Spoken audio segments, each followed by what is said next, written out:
شیطان تو اللہ نے باندھ دیا، اب نفس کو کیسے باندھے؟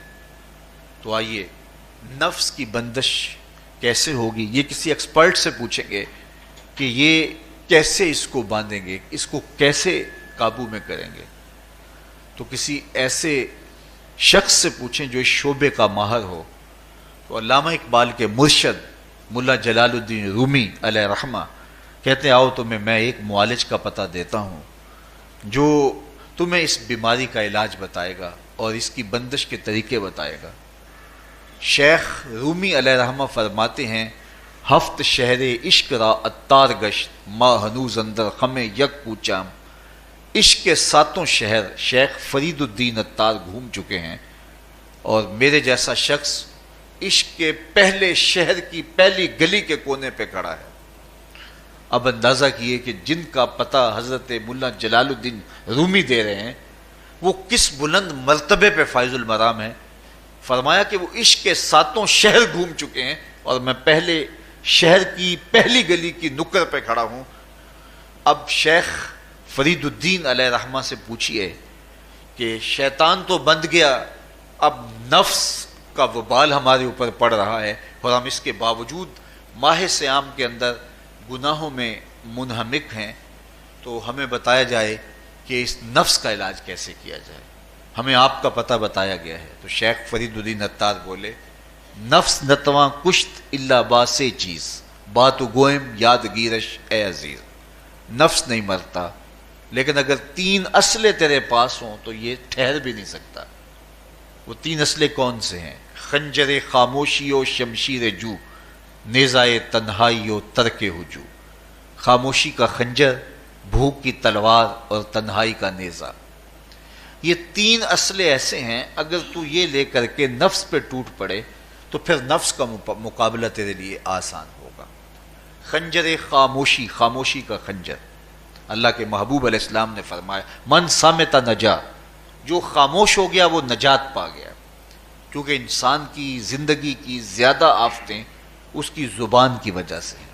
آپ اپنے گناہوں کا اور میں اپنے گناہوں کا اگر احتساب کروں تو ہمیں سب سے زیادہ گناہ زبان کے ملیں گے۔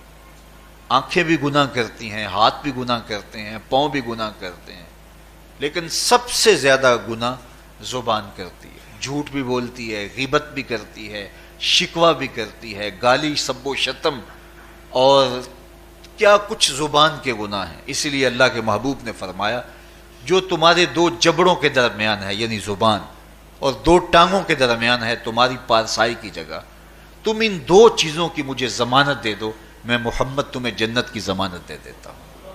تو انسان کے سب سے زیادہ گناہ زبان کے ہیں اور اس کی پارسائی کی جگہ کے۔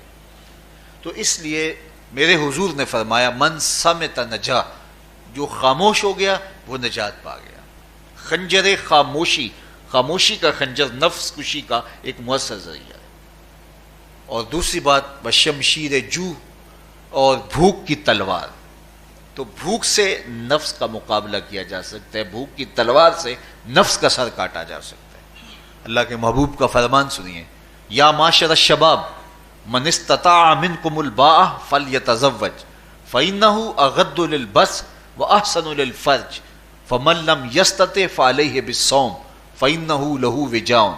اے جوانوں کے گروہ، تم میں سے اگر کوئی نکاح کرنے کی طاقت رکھتا ہے تو وہ دیر نہ کرے، فی الفور نکاح کر لے، یہ نظر کا اور پارسائی کا محافظ ہے۔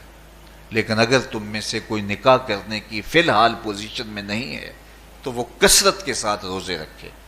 روزے قاطع شہوات ہیں، تو بھوک سے نفس کو جو ہے وہ روکا جا سکتا ہے، اس کو لگام ڈالی جا سکتی ہے۔ تیسری بات نیزہ تنہائی، تنہائی کا نیزہ، تو فرمایا گیا کہ العافیت فی العزلہ، کہ تنہائی کے اندر ہی عافیت ہے۔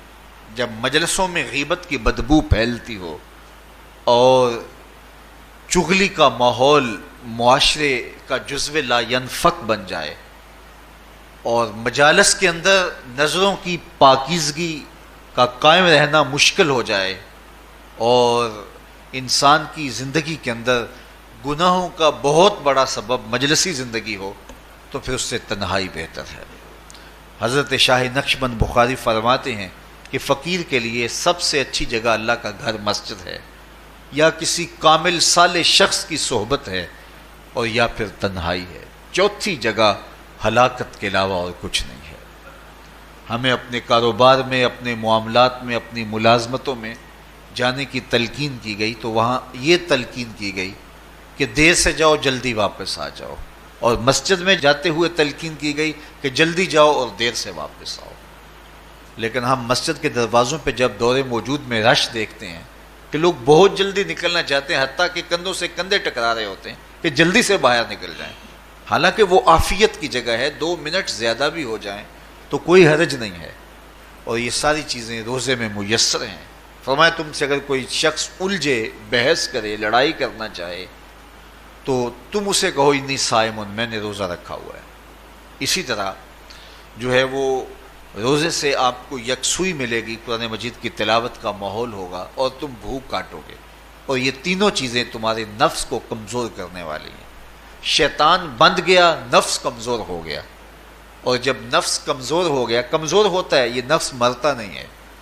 یہ تو کوئی ہے باج فقیراں کسے نہیں ماریا، باہو ظالم چور اندر دا، یہ اندر والا چور جو ہے وہ اتنی آسانی سے قابو آتا ہی نہیں ہے، یہ پھر سر اٹھا لیتا ہے۔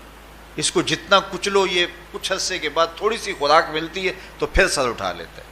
حضرت بایزید بستامی کہتے ہیں میں نے اپنے نفس کو ایک دن کہا کہ میں تجھے خوراک بھی نہیں دیتا اور تو پھر بھی موٹا تازہ ہے، تو میرے نفس نے مجھے کہا کہ اے بایزید جب تم بازار سے گزرتے ہو تو لوگ انگلیاں اٹھا اٹھا کہتے ہیں یہ بایزید جا رہا ہے، یہ بایزید جا رہا ہے، تو مجھے میری غذا اور خوراک اس سے مل جاتی ہے۔ اگر نفس اگر ماہ صیام میں ہمارا کمزور نہ ہوا، صرف ہم نے بھوک ہی کاٹی اور باقی اپنے معمولات وہی رکھے، تو میرے حضور نے فرمایا جس نے جھوٹ اور برے کام نہیں چھوڑے اور جھوٹے کام ترک نہیں کیے، اس کے بھوکا اور پیاسا رہنے کی اللہ کو کوئی ضرورت نہیں۔